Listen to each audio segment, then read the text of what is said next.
वेदांत सार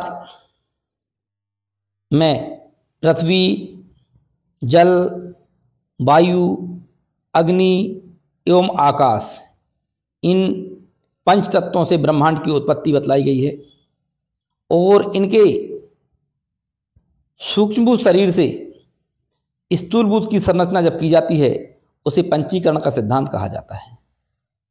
अर्थात किसी का यार पृथ्वी जिस प्रकार से एक तत्व है जिसका 1/2 अर्थात आधा हिस्सा एवं बाकी के 4 तत्व वायु, जल, अग्नि और आकाश का 1/8वां हिस्सा का समन्वय स्वरूप होगा, वह स्थूलभूत शरीर कहलाएगा और यह पंचीकरण का सिद्धांत है।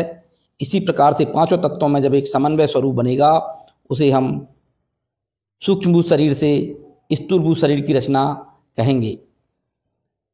अन्नमय कोश अर्थात अन्न एवं जल से जो हमारा शरीर में रस तैयार होता है या शरीर का विकास होता है, हमारा ये भौतिक शरीर है या ब्रह्मांड है, यह है अन्नमय कोश कहलाता है।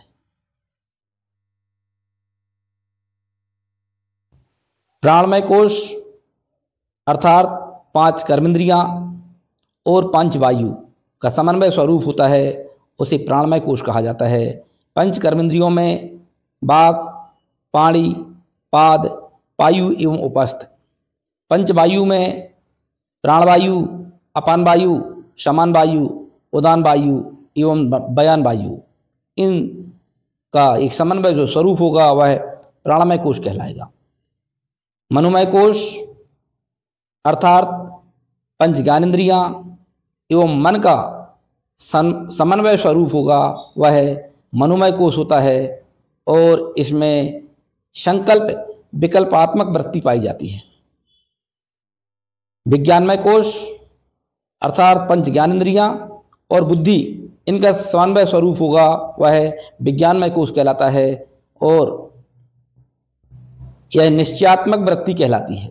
बुद्धि की जो वृत्ति होती है वह निश्चयात्मक वृत्ति होती है। इस प्रकार से अन्नमय कोश, प्राणमय कोश, मनोमय कोश एवं विज्ञानमय कोश, अंत में आनंदमय कोश आता है। आनंदमय कोश की स्थिति जब हमारी आत्मा सभी प्रकार के जीवन की उलझनों से या भौतिक सुख सुविधाओं की आवश्यकताओं से मुक्त होकर के ब्रह्म के समीप पहुंच जाए, उसमें लिप्त हो जाए, उसे हम आनंदमय कोश कहते हैं।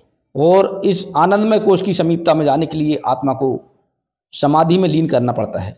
समाधि 2 प्रकार की होती हैं, साविकल्पक समाधि एवं निर्विकल्पक समाधि। साविकल्पक अर्थात अभी हमारी आत्मा के पास में कुछ विकल्प है, कुछ भौतिक आवश्यकताओं की पूर्ति से वंचित है और उसकी आत्मा बार बार उस विकल्प पर जा रही है, उस स्थिति को हम साविकल्पक समाधि कहेंगे।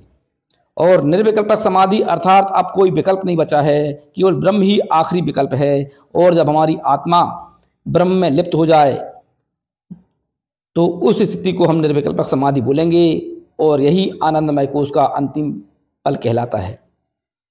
वेदांत सार में आचार्य सदानंद ने इस प्रकार से इसका विस्तृत विवेचन किए हैं